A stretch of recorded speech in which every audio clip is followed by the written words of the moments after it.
அண்மையில் காலமான நம்முடைய ஈரோடு தமிழன் எழுதினார், இப்பொழுதெல்லாம் பஞ்சதந்திர காட்டில் நரிகளே கிடையாது. காரணம், அவையெல்லாம் சட்டமன்றத்துக்கும் நாடாளுமன்றத்துக்கும் தேர்ந்தெடுக்கப்பட்டு விட்டன. இப்பொழுதெல்லாம் கண்ணபிரான்கள் துரியோதனன்களுக்கு தேரோட்ட போய்விட்டார்கள். காரணம், துரியோதனன் கொடுக்கும் அடிப்படை சம்பளமும் அகவிலைப்படியும் அதிகமாகும். அது எங்கேயும் தமிழ் குடமுழுக்கு நடக்காமல் பார்த்துக் கொள்ற வேலையை தான் ஸ்டாலினுடைய அமைச்சரவையில சேகர் பாபு பார்த்தார். பழனி முருகன் கோயிலா அவர் வந்துருவாருங்க, நாங்கள் அங்க இருப்போம், போராட்டம் நடக்கும். தமிழ் வராமல் வேள்விச்சால கருவறை கோபுர கலசம் மூன்றிலும் தமிழ் வராமல் பார்த்துக் கொள்கிற வேலையை ஸ்டாலின் சேகர் பாபுவிடம் கொடுத்தார். அவர் தான் அறநிலையத்துறை அமைச்சர். எல்லா குடமுழுக்கு திருச்செந்தூரா அங்கே வந்து விடுவார்கள், தமிழ் வராமல் பார்த்துக்குவார்கள். எந்த இடத்துக்கு அந்த திருப்பரங்குன்றம் எங்கே இருந்தாலும் வந்துடுவாரு. முக்கிய வேலை தமிழ் வரக்கூடாது, தமிழர் யாரும் அங்கே ஓதிவிடக்கூடாது, தமிழ் மொழியும் ஒலித்து விடக்கூடாது. இந்த முற்போக்கு கருத்துக்கள் எல்லாம் அவர்கள் பேசுகிறார்கள். மனித சமத்துவம், பெண் உரிமை, கடவுள் மறுப்பு எல்லாம் பேசுகிறார்கள். 19ஆம் நூற்றாண்டுல செக்குலர் சொசைட்டி, லௌகீக சங்கம் என்று அந்த காலத்துல அதை தமிழாக்கம் பண்ணியிருக்கிறாங்க. ஆங்கில ஏடு நடத்திருக்காங்க, தமிழ் ஏடு நடத்திருக்காங்க. நம்ம பேராசிரியர் அரசு தான் அதெல்லாம் தொகுப்பாசிரியர், பதிப்பாசிரியர். NCPH CPI உடைய வெளியிட்டு இருக்கிறது. அது வெளியிட்டு 10 வருஷத்துக்கு மேல ஆயிடுச்சு. இப்படி தமிழ்நாடு இருந்தது. இவர்களுக்கெல்லாம் முன்னோடியார் வள்ளலார். தமிழ் தேசியம் என்பது ஒரு அமைப்புக்கு சொந்தமானது இல்ல, ஒரு இனத்துக்கு சொந்தமானது. ஞாபகம், தமிழ் தேசியம் என்பது தமிழ் இனத்துக்கு சொந்தமானது. நாம தான் நடத்தணும்னு இல்லை, இதை விட சரியா நடத்தி வந்தா வரலாம். அதற்கான சில வரையறைகள் நம்ம சொல்லுவோம், அந்த வரையறைகள் சரியா இருந்தா ஏத்துக்கங்க, அவ்வளவுதான். தமிழ் மொழி தனித்தமிழை பேசினார், சமஸ்கிருதம் கலக்கூடாதுன்னாரு. கடைசி எழுத்துக்கள் எல்லாம் சமஸ்கிருத கலக்காமல் தான் எழுதினார். தனித்தமிழ், தமிழ் மொழி தான் ஆட்சி மொழி என்ற தமிழ் தேசியத்தை தான் அவர் பேசினார். எனவே தமிழ் தேசிய பாவலராகத்தான் நம்ம அவரை கொண்டு வரணும்.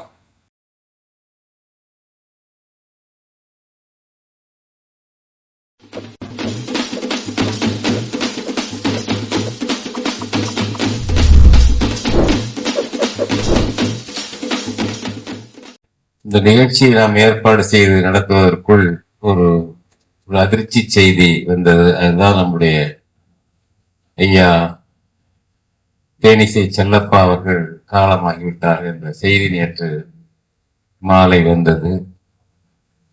அவர்கள் நினைவை போற்றும் வகையில் இந்த நிகழ்ச்சியின் தொடக்கத்தில் தேனிசை செல்லப்பா அவர்களுக்கு அவருடைய படத்திற்கு மாலை அணிவித்து மலர் வணக்கம் செய்து நாம் எல்லோரும் அதன் பிறகு இந்த நிகழ்ச்சியை தொடங்கினோம். தேனிசை செல்லப்பா அவர்களோடு கடுமையான தடை காலத்தில் சேர்ந்து இயங்கியவர்கள் நாங்கள் எல்லாம். தமிழீழ விடுதலை புலிகளை ஆதரித்து கூட்டம் பேசக்கூடாது, பேசினால் வழக்கு, சிறை என்று அடைத்துக் கொண்டிருந்த காலம். திமுக ஆட்சியிலும் அதற்கு முன் நடந்த அதிமுக ஆட்சியிலும் கடைசி கட்டத்தில் திமுக ஆட்சியிலும் இனம் கொத்து கொத்தாக கொல்லப்பட்டு பல்லாயிரக்கணக்கில் அன்றாடம் சாகடிக்கப்பட்டிருந்த நேரத்தில் கண்ணீர் விட்டு அழுது மைக்கு முன்னால் கதறுவதற்கு கூட அனுமதி இல்லை.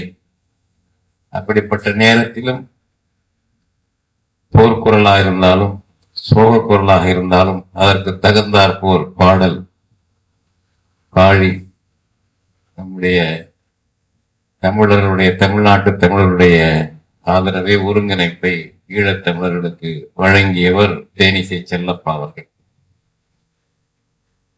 1958 தொடங்கிய சீபா ஆதித்தனார் தொடங்கிய நாம் தமிழர் இயக்கத்தில் சேர்ந்து பாடியவர், கொள்கை பாடல்கள் பாடியவர் ஆதித்தனார் தான். அவருக்கு தேனிசை செல்லப்பாவுக்கு தேனிசை செல்லப்பா என்ற பட்டம் கொடுத்தவர் ஆதித்தனார் தான். ஆனாலும் ஆதித்தனார் போல் அவர் திராவிட இயக்கத்தில் போய் கரைந்து விடாமல் தன்னை காத்து கொண்டு நம்முடைய இனம், மொழி, தாயகத்திற்காக பாடுபட்டு வந்தவர். அகவை மூப்பு, உடல்நலக் குறைவு காரணமாக அவர்கள் காலமாகிவிட்டார்கள். சென்னை படப்பையிலே அவருடைய வீடு, அங்கே நம்முடைய தோழர்கள் எல்லாம், நம்முடைய பொதுச் செயலாளர் தோழர் P. வெங்கட்ராமன் அவர்கள் தலைமையிலே இங்கு சென்று நேரடியாக அவர் உடலுக்கு மலர் வளையம் வைத்து வீர வணக்கம் செலுத்தி வந்திருக்கிறார்கள். நாம் இங்கே செலுத்தினோம். அது அடுத்தது பாவேந்தருடைய இந்த பிறந்தநாள் விழாவை நடத்த வேண்டும் என்று தோழர் வைகரி தான் முன்முயற்சி எடுத்தார். சொல்லிக்கொண்டே இருந்தார். தேர்தல் நெருக்கடி ஒன்று, ஒரு மண்டபத்தில் தனியாய் நடத்தலாம் என்றால் அவகாசம் இல்லை. எனவே நம்முடைய அலுவலக கூடத்திலேயே நடத்திவிடலாம் என்று இங்கே ஒரு தடுப்பு இருந்து அந்த தடுப்பை எடுத்து கூடுதல் நாற்காலியில் விடுவதற்கு வாய்ப்பாக நம்முடைய தஞ்சை தோழர்கள் ராமு தலைமையில் அதை சரி செய்து கொடுத்திருக்கிறார்கள். பாவேந்தர் பாரதிதாசன் என்று சொல்லும் பொழுது புரட்சி கவிஞர் என்று சொல்வதும் உண்டு. ஏதாவது ஒன்றை சொல்ல வேண்டும் என்பதனுடைய கருத்து. ரெண்டை சொன்னால் எதுவும் நிற்காது மனதில். இது சரி அது சரி என்று வாதம் பண்ணக்கூடாது. ஏதோ ஒன்றை சொல்லி நிலைக்கணும். எதை எடுத்தாலும் அப்படித்தான். தமிழ் புத்தாண்டு என்றால் தை ஒன்று கிடையாது, சித்திரை என்பார்கள், வானையில் சொல்வார்கள். இரண்டும் நிலைக்காது. ஆரியத்துக்கு கொண்டாட்டம், திராவிடத்துக்கு மகிழ்ச்சி. இது சரியா அது சரியா என்று வாதித்துக் கொண்டிருப்போம். பாவேந்தர் என்று சொல்லலாம். சில பேருக்கு புரட்சி என்று சொல்வது கூட கூச்சமா தான் இருக்கும், அச்சமா தான் இருக்கும். பாவேந்தர் என்று சொன்னார்கள் அவரை, புரட்சி கவிஞர் என்று சொன்னார்கள். நாம் ஒன்று சொல்லுங்கள் என்று சொல்லுகிறோம். பாவேந்தர். பாரதியாருடைய பெயர் சுப்பிரமணியம். யாருக்குமா தெரியுமா சுப்பிரமணியம்னு? பாரதியார் தான், அவ்வளவுதான், முடிஞ்சு போச்சு. இதுவா அதுவா என்றெல்லாம் சண்டை போட்டுக்கல. அவருடைய அசல் பேரே இல்லாம போயிடுச்சு. ஆனால் பாவேந்தர் இன்னும் அவர் அந்த ஒரு பேர்ல கூப்பிடக்கூடிய நிலைமை இன்னும் நமக்கு வரவில்லை. தமிழர்கள்ட்ட உள்ள பலவீனம் இது, ஒரு உளவியல் ஊனம். இது போல ஏதாவது ஒண்ணு சொல்லி எது சரி என்று வாதிட்டு போரிட்டு எதுவுமே இல்லாம அந்தரத்துல கடைசியில அவன் வச்ச பேர், ஆரியர்கள் வைத்த பேர் அல்லது திராவிடர் வச்ச பேர் நின்றுட்டு இருக்குது. இதுதான் அந்த சிக்கல். நாங்கள் பாவேந்தர் என்றே சொல்லுவோம். எல்லாருக்கும் பொதுவானது பாவேந்தர். நல்ல தமிழ் சொல்லும் கூட என்று சொல்லுவோம் என்றுதான் பாவேந்தர் என்று. பாவேந்தர் என்றால் அது தெரிய வேண்டும். பாரதிதாசனை தான் சொல்றோம் தெரியணும். அவரே ஒரு பெயர் மாத்திக்கிட்டாரு, பாரதிதாசன் என்று. பாவேந்தரிலிருந்து சாதி ஒழிப்பு, பார்ப்பனிய ஆதிக்க எதிர்ப்பு, இந்த மாதிரி ஒரு இந்து மத ஆதிக்க எதிர்ப்பு, இதையெல்லாம் பேச கற்றுக்கொண்டது திராவிடத்தால் தான் என்று சில பேர் நினைத்துக் கொண்டிருக்கிறார்கள். அது தவறு. பாரதியிடமிருந்து கற்றுக்கொண்டார் பாரதிதாசன். இந்தியாவில் சென்னையில் இருந்து கொண்டு வெள்ளையனை எதிர்த்து கட்டுரைகள் எழுதி கவிதைகள் பாடிக்கொண்டிருந்தவருமே கைது செய்வதற்கு காவல்துறை முனைந்ததை தெரிந்து கொண்டு தப்பிச் சென்று புதுச்சேரியிலே பிரெஞ்சு ஆட்சியிலே தலைமறைவானார் பாரதியார். 1908 இருந்து 1918 வரை புதுச்சேரியிலே வாழ்ந்தவர் பாரதியார். அந்த காலத்திலே தான் பாரதியாரோடு பழகினார் பாரதிதாசன். கனக சுப்புரத்னம் அவருடைய கவிதையின் மீது ஈடுபாடு கொண்டு, தமிழ் மீது ஈடுபாடு கொண்டு நெருங்கி பழகி அவரிடமிருந்து கற்றுக்கொள்ள வேண்டியதையும் கற்றுக்கொண்டார் பாரதிதாசன். தன் பெயரையும் பிறகு மாற்றிக்கொண்டார். பிராமண எதிர்ப்பு என்பதை பாரதியாரே பாடினார். அந்த ஆடுவமே பெண்ணு பாடுவமே ஆனந்த சோதனை அடைந்து விட்டோம் என்ற பாட்டுல பார்ப்பானை ஐயர் என்ற காலமும் போச்சே, வெள்ளை பரங்கியை துறை என்ற காலமும் போச்சே என்று எழுதுவார் பாரதியார். அவர் பிராமண குடும்பத்தில் பிறந்தவர் தான். பூநூலை அறுத்து எறிந்து விட்டு பட்டியல் வகுப்பை சேர்ந்த ஒரு இளைஞரை வீட்டில் வைத்து வளர்த்தவர் பாரதியார். எனவே பிராமண ஆதிக்க எதிர்ப்பை ஒரு பிராமண குலத்தில் பிறந்தவரை செய்தார். இதற்கு காரணம் பாரதியாருடைய ஞானோதயம் மட்டுமல்ல, தமிழ் சூழல். அதற்கு முன்பாக சைவ சமயத்திலேயே மாறுதலும் புரட்சியும் வந்தது. கடவுள் மறுப்பும் வந்தது. சோமசுந்தர நாயக்கர் என்பவர் மறைமலை அடிகளாருடைய ஆசான். நாயக்கர் என்றால் தெலுங்கு நாயக்கர் அல்ல, அவர் வன்னியர் நாயக்கர். அவர் சைவ நெறியில புரட்சியாளர், பிராமண ஆதிக்க எதிர்ப்பாளர், வெளிப்படையான பிராமணிய எதிர்ப்பாளர், சமஸ்கிருத ஆதிக்க எதிர்ப்பாளர் சோமசுந்தர நாயக்கர். அவரிடமிருந்தான் அடிப்படை கல்வியை கற்றுக்கொண்டார் மறைமலை அடிகள். நாகப்பட்டினத்துக்கு வந்து உரையாற்றுவாராம் கோயில்லங்க, அதை கேட்டு கற்றுக்கொண்டார். அதுபோல வெங்கடாஜலம் நாயக்கர் என்று ஒருவர், அவரும் அதே வகுப்பு தான், தமிழர் தான். கடவுள் மறுப்பாளர், 19ஆம் நூற்றாண்டு கடைசியில் வாழ்ந்தவர்கள். கடவுள் மறுப்பாளர், ஆண் பெண் சமத்துவம் பேசக்கூடியவர். அவர் தொகுப்பெல்லாம் வந்திருக்க, ஆணையம் தையா தொகுத்து வெளியிட்டிருக்கிறார். அவர்களுக்கும் முன்பாக சென்னை லௌகீக சங்கம் என்று ஒன்று, மெட்ராஸ் செக்குலர் சொசைட்டி என்று ஒன்று வைத்திருந்தார்கள். பல அறிஞர்கள் கூடி கடவுள் மறுப்பாளர்கள், ஆண் பெண் சமத்துவம் பேசக்கூடியவர்கள், அவர்களுடைய எழுத்துக்கள் எல்லாம் 6 வால்யூம்களாக NCBH தொகுத்து வெளியிட்டிருக்கிறது. இந்த முற்போக்கு கருத்துக்கள் எல்லாம் அவர்கள் பேசுகிறார்கள். மனித சமத்துவம், பெண் உரிமை, கடவுள் மறுப்பு எல்லாம் பேசுகிறார்கள். 19ஆம் நூற்றாண்டுல செக்குலர் சொசைட்டி, லௌகீக சங்கம் என்று அந்த காலத்துல அதை தமிழாக்கம் பண்ணியிருக்கிறாங்க. ஆங்கில ஏடு நடத்திருக்காங்க, தமிழ் ஏடு நடத்திருக்காங்க. நம்ம பேராசிரியர் அரசு தான் அதெல்லாம் தொகுப்பாசிரியர், பதிப்பாசிரியர்.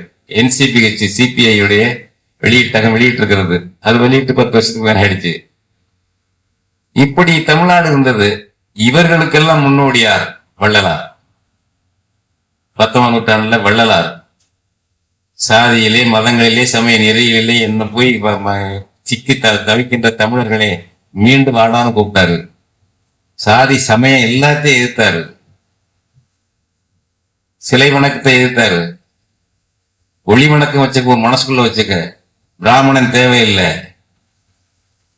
ஒரு எளிய கவிதை நடைக்கு கொண்டு வந்தார் செய்யுளை. சமூகவியலை பாடினார், ஆன்மீகத்தை வைத்துக் கொண்டு. அரசியலும் பேசினார். கருணையில்லா ஆட்சி கடிகு ஒழிக என்றார். இந்த நம்ம மரபுங்க அதெல்லாம்.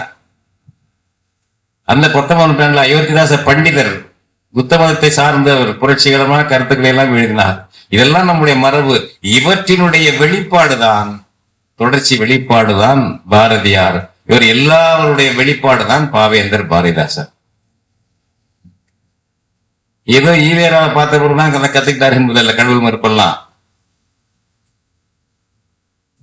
அதற்கு முன்பாகவே சாதி மறுப்பு, பார்ப்பனிய ஆதிக்க எதிர்ப்பு, பேராசை காரணடா பார்ப்பான், அவன் ஏது செய்தும் காசு பெற பார்ப்பான், எழுதியவர் ஒரு பார்ப்பான், பாரதியார். ஞாபகம் வச்சிருக்க. அதனால இந்த கருத்துக்கள்லாம் வளர்ந்துருக்கு. அதோட புதுச்சேரியில இருக்காரு. புதுச்சேரி முற்போக்கு கருத்துக்கள், அதாவது பிரெஞ்சுக்காரவங்க பிரிட்டிஷ்காரனை விட கொஞ்சம் நல்லவங்க. 2 பேரும் அடிமை பண்ணவங்க தான். வெள்ளைக்காரன் என்ன பண்ணுவான்னாக்க நம்மள ஒரு மந்தை மாதிரி நினைப்பான். நமக்கு அவன் வச்சிருக்க பேர், அபிஷியல் நேம் வந்து சப்ஜெக்ட்ஸ். ஒரு அரசனுக்கு கீழே இருக்கிற குடிப்படைகள்னு அர்த்தம். சப்ஜெக்ட்னா குடிப்படைகள். இப்பவும் கிராமத்துல சொல்லுவாங்க, ஊருக்கு அம்பார் ஒருத்தர் இருப்பார், நாட்டாம இருப்பார், மொத்தம் குடிப்படைம்பாங்க பழைய காலத்துல. அதுக்கு ஆங்கிலத்துல சப்ஜெக்ட்ஸ். சிட்டிசன் என்றவர்கள் என்ன, அரசுரிமை உள்ளவர்கள். மக்கள் தான் அரசுரிமை உள்ளவர்கள். பிரெஞ்சுக்காரன் புதுச்சேரியிலும் மக்களை சிட்டிசன்ஸ் என்றான். வெள்ளக்கார பைய இந்தியாவில் தமிழ்நாட்டில் நம்மள சப்ஜெக்ட் என்று தான் சொன்னான். ஞாபகம், சிட்டிசன் என்று சொல்லவே இல்லை. கடைசி 47 வரைக்கும் வெள்ளைக்கார காட்டு மிராண்டிகள். அந்த பிரெஞ்சு நாட்டு ஆதிக்கத்தில் இருந்த புதுச்சேரியில போய் பல புரட்சி கருத்துக்களை கற்றுக்கொள்ளக்கூடிய வாய்ப்புகள் எல்லாம் பாரதியார் கிடைத்தது. தலைவர் கைதாகாமல் தப்பிக்க போனார், அவருக்கு வாய்ப்புகள் கிடைத்தது. எல்லாம் சேர்ந்து அவர் முற்போக்கு கருத்துக்கள் இருக்கு. அதே சமயம் பாரதியார் ஆரியத்துவாவை ஆதரித்தவர், சமஸ்கிருதத்தை வேத மொழி என்று சொன்னவர், தமிழை கூட ஆரிய அகத்தியம் தான் வளர்த்தான் என்று எழுதியவர். பாரத நாடு என்னைக்கு பிறந்ததுன்னே சொல்ல முடியாது, அவ்வளவு காலமா இருந்துகிட்டு இருக்குன்னு ஒரு கற்பனையை கையில் நிறுத்தவர் RSS காரர்களுக்கு. சரி, 1000 இருக்கட்டும். அதெல்லாம் இருந்தாலும் பிராமணர்கள் பாரதியாரை எடுத்துக்கொண்டு கொண்டாடுகிறார்கள். இதெல்லாம் சொல்ல மாட்டாங்க. வேதத்தை பத்தி அவர் எழுதியிருக்காரு, பாஞ்சாலி சபதத்தை என்ன சொல்லியிருக்காரு, அகத்தியன் என்ன சொல்லியிருக்காரு, இதெல்லாம் அவங்க பேசுவாங்கல்ல.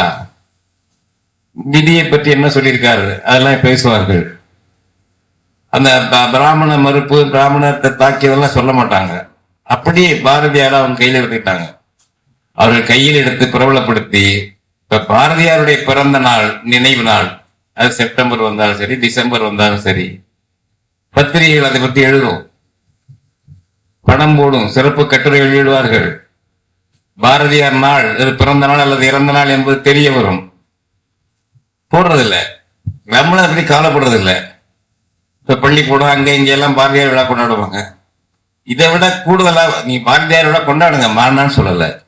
இதை விட கூடுதலாக தமிழுக்கும் தமிழனுக்கும் தமிழச்சிக்கும் பாடுபட்டு இலக்கியங்கள் படைத்த பாரதிதாசன் உன் இனத்துல பிறந்தவரை ஏன் நினைக்க மாட்டேங்கிறீங்க? இதுதான் தமிழனுடைய தாழ்வு மனப்பான்மை. பாரதியார் அளவுக்கு ஏன் பாரதிதாசனுடைய விழாக்கள் தமிழ்நாட்டில் நடக்கல? எல்லாமே நமக்கென்று சொந்தமா அந்த எண்ணம் எழணும், யாராவது சொல்லி கொடுத்தல. இப்ப இவர்கள் திராவிடத்துல ஏற்கனவே பாரதிதாசனை வச்சுட்டு இருந்தாங்க, சொல்ல மாட்டாங்க. இப்ப என்ன கடைசியா அவர் தமிழ் தேசியத்தை தான், எப்பவுமே தமிழ் தான் இருந்தார் அவரு. திராவிடன்னா தமிழன்னா ஒண்ணுன்னு இருந்தார். அப்புறம் திராவிடன் எழுத்த விட்டுட்டார். அப்புறம் ஈவேராவின் கீழ் இருக்கும் பொழுதே அவர் எழுதியதுதான் இந்த தமிழ் இயக்கம். அது இதெல்லாம் அந்த காலத்துல இருந்ததுதான். தமிழுக்கும் அமுதென்று பேர், அந்த தமிழ் இன்ப தமிழங்கள் உயிருக்கு நேரெல்லாம் அவர் ஈவேராவோட இருந்தபோது இருந்ததுதான். அதன் பிறகு இல்லை, எப்பவும் எழுதுவாரு. திராவிடம் என்ற சொல்ல சில இடத்துல பயன்படுத்துவாரு, அதை முற்றிலும் தவிர்த்துட்டாரு. அதுவும் இன்னும் ஆதித்தனாருடைய நாம் தமிழர் இயக்கம் தொடர்ந்த பிறகு பாரதிதாசனை கூப்பிட்டு மாநாடு நடத்தினார் ஆதித்தனர். அப்ப பாரதிதாசனுடைய கவிதைகள் எல்லாம் ஒரு தொகுப்பு போட்டாங்க. அந்த தொகுப்புல திராவிடன் என்கிற இடத்துல நீக்கிட்டு தமிழன்னு மாத்தினாங்க. மறுபதிப்பு செய்த நூல்களில் எல்லாம் பாரதிதாசன் திராவிடன் வந்த இடத்தையெல்லாம் தமிழன்னு மாத்தினார்.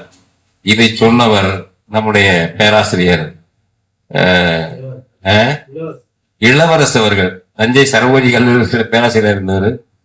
தனித்தமிழ் இயக்கம் பாவாணர் பெருஞ்சித்தனார் அமைப்புல இருந்தவர். அந்த வகையில எங்களுக்கு நெருக்கமான நண்பர். அவரிடம் நான் கேட்டேன். அவர் அப்பெல்லாம் பணி ஓய்வு பெற்றார், சென்னையில போய். எழுதுறதை பத்தி கேட்ட போது அவர் பாரதிதாசன் திருத்தினாரு, திராவிடங்கிறதெல்லாம் மறுபதிப்பு பண்ணும்போது தமிழன் தமிழன் என்று திருத்தினார் என்று சொன்னார் இளவரசையா. அதுதான் உண்மை. இந்த இப்படிப்பட்ட ஒரு பாரதிதாசன் அவர்கள் நம்முடைய இனத்தை பற்றி, ஒரு நாட்டை பற்றி ரொம்ப வரையறையா அந்த காலத்துல சொல்லியிருக்காரு. நீங்க சமூக அறிவியல்ல இனம் பற்றி சொல்றாங்க பாருங்க, அது அவர் பாடல இருக்கு. இனத்தை செய்தது மொழிதான், இனத்தின் மனத்தை செய்தது மொழிதான். மொழி உருவாகிதான் ஒரு இனம்னு வந்திருந்தது.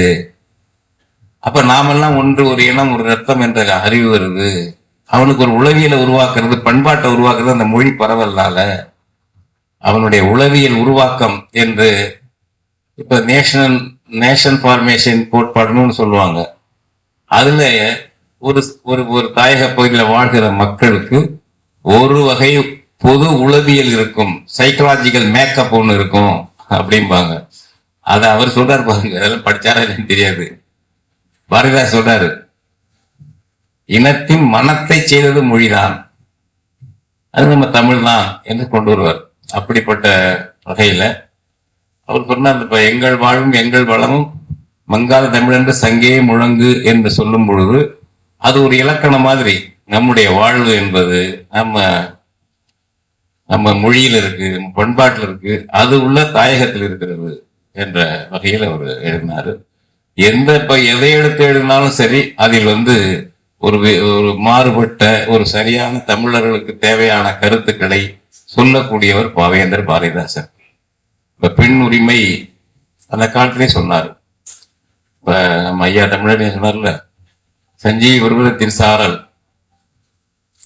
அதுல பெண்ணடிமை தீர் மட்டும் பேசும் திருநாட்டின் மண்ணடிமை தீர்ந்து வருதல் முயற் கொம்பே.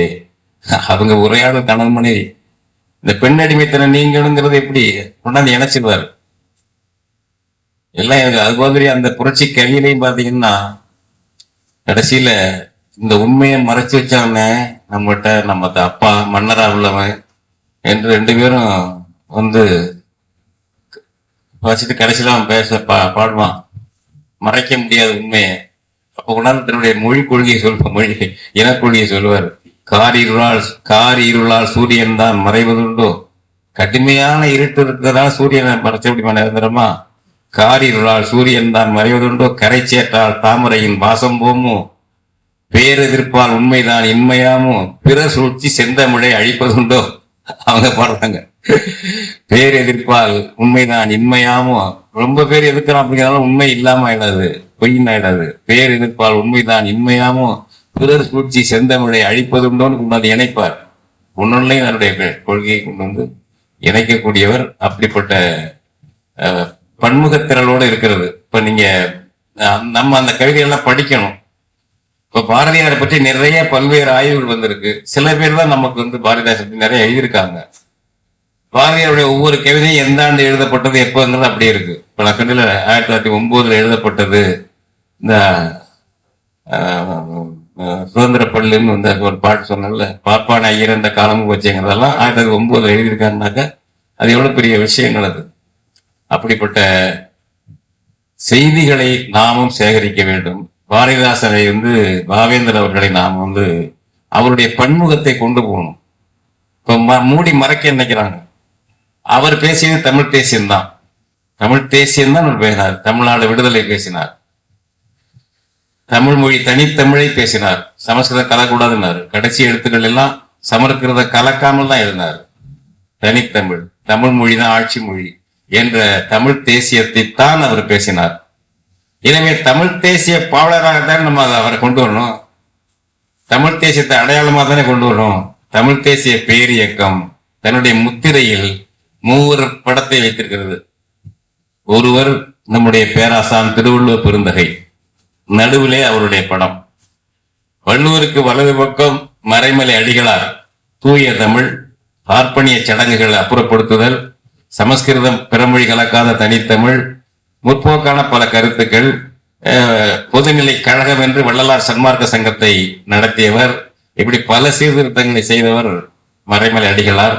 எனவே அவருடையது. வள்ளுவருக்கு இடதுகை பக்கம் பாவேந்தர், இலக்கியத்தில் கவிதையில் புரட்சி செய்து சமகாலத்துக்கு தமிழர்களுக்கு வலுவூட்டிய கருத்து ஊட்டியவர். இவர்களுடைய 3 பேர் அடையாளம், அதிலிருந்து ஆயிரக்கணக்கான பேர் உருவாகி இருக்கிறார்கள். ஆயிரக்கணக்கான லட்சக்கணக்கான உருவாகலாம். இந்த 3 பேர் நமக்கு ஒரு 3 கருத்துக்களை சொல்லக்கூடிய அடையாளம் என்ற முறையிலே அதைத்தான் தமிழ் தேசிய பேரியக்கம் முத்திரையாக வைத்திருக்கிறது. அப்படி ஒரு முத்திரையாக வைத்திருக்கிறது. அந்த வகையில் நமக்கு பல வகைகள்ல பாரதிதாசனுடைய எதை எடுத்தாலும் அவர் முற்போக்கான கருத்துக்களாக இருக்கும். தமிழ் இசை என்ற நிலையிலே கொண்டு வருவார். அது நம்ம பிள்ளைகளுக்கு போய் சேர வேண்டும். அந்த கவிதைகள் போக வேண்டும்.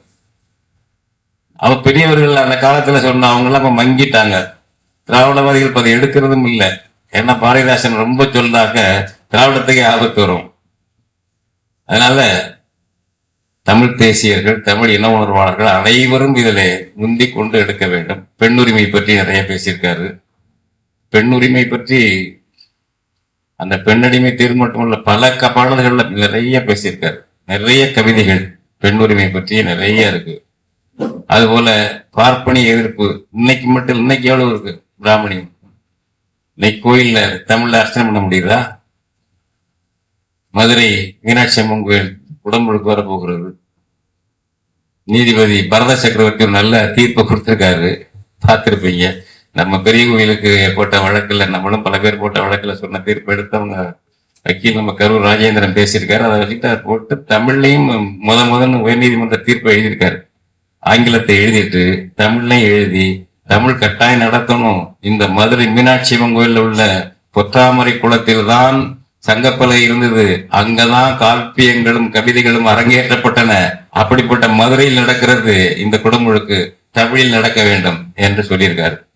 இந்த தடுப்பவர்கள் யார்? வெறும் பிராமண கூட்டம் மட்டுமல்ல, தமிழர்களே இருக்கிறார்கள். அங்க போய் நிதி கொடுக்குறாங்களா இருக்காங்கல்ல, வணிகர்களா இருப்பாங்க, அப்படி இப்படி முக்கிய பிரமுகர்களா இருப்பார்கள். இவர்கள் எல்லாம் இந்த அக்ரஹாரத்தை பகிர்ந்து கொண்டால் என்ன ஆகுமோ என்று கருத்து ரீதியாக அக்ரஹாரத்தினுடைய அடிமைகள், ஆரியத்தின் அடிமைகள், எல்லா இடத்துலையும் தமிழ் வேண்டான்னு சொல்றதுதான். இவர்களுடைய தலைவர்கள் தான் ஆட்சியாளர்கள். அதில் எங்கேயும் தமிழ் குடமுழுக்கு நடக்காமல் பார்த்து கொள்ற வேலையை தான் ஸ்டாலினுடைய அமைச்சரவையில சேகர் பாபு பார்த்தார். பழனி முருகன் கோயிலா அவர் வந்துருவாருங்க, நாங்கள் அங்க இருப்போம். போராட்டம் நடக்கும். தமிழ் வராமல் வேள்விச்சாலை, கருவறை, கோபுர கலசம் மூன்றிலும் தமிழ் வராமல் பார்த்துக் கொள்கிற வேலையை ஸ்டாலின் சேகர் பாபுவிடம் கொடுத்தார். அவர் தான் அறநிலையத்துறை அமைச்சர். எல்லா குடும்பங்களும் திருச்செந்தூரா அங்கே வந்து விடுவார்கள், தமிழ் வராமல் பார்த்துக்குவார்கள். எந்த இடத்துக்கு அந்த திருப்பரங்குன்றம் எங்கே இருந்தாலும் வந்துடுவார். முக்கிய வேலை தமிழ் வரக்கூடாது, தமிழர் யாரும் அங்கே ஓதிவிடக்கூடாது, தமிழ் மொழியும் ஒலித்து விடக்கூடாது என்பதுதான் அவருடையது. இதுல எல்லாம் அவர் நிறைய கோயில்ல ஒண்ணுன்னு எழுதியிருக்காரு. அதான் தமிழ் இயக்கத்துல கோயில்கள்ல எப்படி தமிழ் இருக்க வேண்டும் எல்லாம் இருக்காரு. கடைகள் பேர் பலகை இங்கே நம்முடைய தமிழடியார் அவர்கள் சொன்னார்கள். அதாவது உணவு தரும் விடுதிதனை கிளப்பென வேண்டும் போதும். அந்த காலத்துல கிளப்பு கிளப்புமாங்க. இப்ப ஹோட்டல் உணவு தரும் விடுதிதனை கிளப்பென வேண்டும் போலும், உயர்ந்தப்பட்டு துணிக்கடைக்கு சில்க் ஷாப் எனும் பலகை தொங்குவதால் சிறப்பு போலும். மணக்க வரும் தென்றலிலே குளிராயில்லை, தோப்பில் நிழலாயில்லை, தனிப்பரிதாம் துன்பம் இது தமிழ்நாட்டின் தமிழ் தெருவில் தமிழ்தான் இல்லை அப்படின்னு துயரமாக சொல்லுவார் பாரதிதாசன். ஒவ்வொன்றை பத்தி இருக்காரு. தமிழ் எங்கெங்கே இருக்க வேண்டும், என்னென்ன இருக்க வேண்டும். அதுபோல் கடைசியில் தமிழன் இந்த அயலாறுலங்க சொல்றோம்ல, இங்கு பிறப்பினும் அயலான் அயலானே, எங்கு பிறப்பினும் தமிழன் தமிழனே, அவனவன் நாட்டில் அவனவன் வாழ்க. திரும்ப திரும்ப அடுத்தவனை போய் நம்ம செய்யக்கூடாது, அடுத்தவனை நம்ம ஆதிக்க செலுத்தக்கூடாது. நம்ம அதுவும் சொல்லுவார் பாரதிதாசன். அவனவன் நாட்டில் அவனவன் வாழ்க. பிற இனத்தார் இருக்கலாம், நான் தான் ஆளணும்னா தமிழ்நாட்டில் இன்றைக்கும் அப்படித்தான் இருக்கு. தமிழ் இனத்தில் மரபு வழியாக தமிழினத்தில் பிறந்தவர்கள் ஒரு தமிழ்நாட்டு தலைவராக யாருமே இல்லையே. ஒட்டுமொத்த தமிழ்நாட்டுங்க எந்த அரசியல் கட்சியா இருந்தாலும் சரி, அங்கீகரிக்கப்பட்ட காமராஜருக்கு பிறகு யாரும் இல்லையே. அவர் கொள்கை நமக்கு பிடிக்காம இருக்கலாம், ஆனால் ஒட்டுமொத்த தமிழ்நாட்டுக்கு தலைவரா ஏற்கப்பட்டவர் யார்? காங்கிரஸ்ல புகழோட காமராஜர் தான். இப்ப திமுக எல்லாம் தான் அடுத்தவங்க தலைவர்கள். தெலுங்கு ஆரிஜின் யார் தலைவரா இருக்கா இப்ப? அதுக்கு பிறகு தமிழர்கள்ல ஒருத்தருமே இல்லை. இப்ப தலைவர் யாரு? மு.க. ஸ்டாலின். எடப்பாடி தான் அந்த இடத்துக்கு வரவே இல்லை, தமிழன் தான் அந்த இடத்துக்கு தான் வரல. உதயநிதி இடத்துக்கு கூட வரல, எடப்பாடி தான். ஒட்டுமொத்த தமிழ்நாட்டுக்கு மு.க. ஸ்டாலின், உதயநிதி, அப்புறம் இன்பநிதி. தமிழ்நாட்டை தமிழன் தான் ஆள வேண்டும் என்று சொன்னவர் பாவேந்தர் பாரதிதாசன். அப்படிப்பட்ட ஒரு குறைந்தபட்சம் ஆந்திராவில் இது மாதிரி உண்டா? கர்நாடகத்துல உண்டா? கேரளாவில் உண்டா? எங்கேயாவது உண்டா இது மாதிரி? தமிழ்நாட்டில் மட்டும்தான். ஏன்? தமிழர்கள் விழிப்புணர்ச்சி இல்லாமல் இருக்கிறோம், தமிழர்கள் அக்கறையற்று இருக்கிறோம். நம்ம கிட்ட இருக்க நோய் இது. தற்காப்பு உணர்வு இல்லாமல் இருக்கிறோம். இதெல்லாம் தான் போக வேண்டும். இதெல்லாம் போவதற்கான ஒரு உறுதிமொழியை நாம் எடுத்துக்கொள்ள வேண்டும். அதுபோல பாவேந்தர் பாரதிதாசன் அவரை எல்லா நாட்களிலும் அவர் சிந்திக்க வேண்டும், மக்களிடம் கொண்டு செல்ல வேண்டும். புதிய புதிய பாவலர்கள் உருவாக வேண்டும், எழுத்தாளர்கள் உண்டாக வேண்டும். இன்னைக்கு உள்ள வடிவங்கள்ல எழுதுங்க. பாவேந்தர் எழுதினா அதே செய்யுள் தான் எழுதணும், செய்யுள் வடிவத்தில் எழுதுறவங்களும் எழுதலாம், புதுக்கவிதை எழுதுறவங்களும் எழுதலாம், நம்ம கருத்துக்களை எழுதணும். ஆனால் எழுதி கொஞ்சம் பிரபலமாகிவிட்டால் என்ன ஆகிறார்கள் என்றால், அதிகாரத்தில் யார் இருக்கிறார்களோ அவர்கள் நிலையில் வாழ்ந்தால் போதும் என்று ஆக்கிவிடுகிறார்கள். நீங்க பேசுறப்ப வைரமுத்து எழுதின கவிதை இருக்கு, பெரிய தொகுப்பு இருக்கு, 1947 என்ற தலைப்பிலே இருக்கும். இந்தியா விடுதலை பெற்ற நாள். பட்டு வேட்டி பற்றி கனவு கண்டு கொண்டிருந்த போது கட்டிய கோவணமும் களவு போகன நாள் 1947. யாரு? வைரமுத்து. பட்டு வேட்டி பற்றி கனவு கண்டு கொண்டிருந்த போது கட்டிய கோவணமும் களவு போன நாள் இந்தியாவுடைய விடுதலை நாள்னு எழுதினார் இந்த வைரமுத்து. இப்ப அதை சொல்லுவாரா? தொகுப்புல இருக்கு. அண்மையில் காலமான நம்முடைய ஈரோடு தமிழன் எழுதினார், இப்பொழுதெல்லாம் பஞ்சதந்திர காட்டில் நரிகளே கிடையாது. காரணம், அவையெல்லாம் சட்டமன்றத்துக்கும் நாடாளுமன்றத்துக்கும் தேர்ந்தெடுக்கப்பட்டு விட்டன. இப்பொழுதெல்லாம் கண்ணபிரான்கள் துரியோதனன்களுக்கு தேரோட்ட போய்விட்டார்கள். காரணம், துரியோதனன் கொடுக்கும் அடிப்படை சம்பளமும் அகவிலைப்படியும் அதிகமாகும். ஈரோடு தமிழன் இப்படி எழுதியவர் கடைசியில் எங்க போனாரு? அங்க அந்த நிழல்ல போய் நின்றாரு. 1990ஆம் ஆண்டு நாங்கள் நடத்திய தமிழ் தேசிய தன்னுரிமை மாநாட்டில் வந்து கவிதை பாடியவர். ஈரோடு தமிழன் நேரம் மாறினார். கொஞ்சம் பிரபலமான பிறகு அரசு அதிகாரத்தில் யார் இருக்கிறார்களோ அவர்களோடு அண்டி பிழைத்தல், அவரோடு அரவணைப்பு இருத்தல் என்ற நிலைக்கு போய்விடுகிறார்கள். அந்த அந்த அந்த நிலை கூடாது. அதாவது உங்களுக்கு மனப்பூர்வமா சரின்னு ஏத்துக்கிட்டு போனா அது வேற விஷயம். இவ்வளவு உண்மைகளை சொல்லிவிட்டு கடைசியில் அங்க போய் சங்கமானா என்ன அர்த்தம்? இளைஞர்களுக்கு என்ன வழிகாட்டியா இருந்தது? இப்போ வைரமுத்து அல்லது நம்முடைய ஈரோடு தமிழன் மூலம் பெரிய படைப்பாளிகள் தான். ஆனா அது மாதிரி வர்ற ஒரு கவிஞர்களுக்கு என்ன, அவங்களே இப்படி போனாங்கப்பா, நம்மளும் போய் அதிகாரத்துக்கு போற அண்டி பிழைப்போம், சரியா தவறா இந்த பார்க்க வேண்டியதில்லை என்று தானே எண்ணுவார்கள். அப்படியெல்லாம் இல்லாமல் பாவேந்தர் யாரை பத்தி கவலைப்படாத ஆளு, ஈவேராவை எதிர்த்திருந்தாள். அண்ணாதுரைக்கு அவருக்கு ரொம்ப நாளைக்கு முன்னாடி சண்டை வந்துருச்சு. திராவிடத்தை ஆதரிச்சுட்டு இருக்கும்போது சண்டை வந்துருச்சு. யாரை பத்தியும் அவர் கவலைப்படாத ஆளு. நாம துணிச்சலா நம்ம கருத்துக்களை சொல்லணும், தற்சார்பா இருக்கணும். தமிழ் தேசியம் என்பது ஒரு அமைப்புக்கு சொந்தமானது இல்ல, ஒரு இனத்துக்கு சொந்தமானது. ஞாபகம்,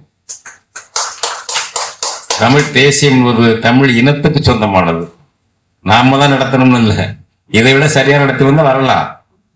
அதற்கான சில வரையறைகள் நம்ம சொல்லுவோம், அந்த வரையறைகள் சரியா இருந்தா ஏத்துக்கங்க, அவ்வளவுதான். மற்றபடி ஒரு இனத்துக்கு பல கட்சிகள் இருப்பது உலகத்துல இயற்கை தான். ஆனா சரியானதாக உண்மையானதாக இருக்க வேண்டும். இதுக்குதான் இப்ப சந்தை இருக்கு என்று தமிழ் தேசியம் பேச யாராவது வந்தால் அடையாளம் காண வேண்டும். தமிழ் தேசியத்துக்கு ஒரு பெரிய மார்க்கெட் இருக்குன்னு வச்சுங்க, வளர்ச்சி இருக்குன்னு வச்சுங்க, பல பேர் வந்துருவாங்க. அதை சொல்லிட்டு எச்சரிக்கையாக தமிழர்கள் இருக்க வேண்டும். அதற்கு பாவேந்தர் நமக்கு எச்சரிக்கை மணியடித்துக் கொண்டே இருப்பார்.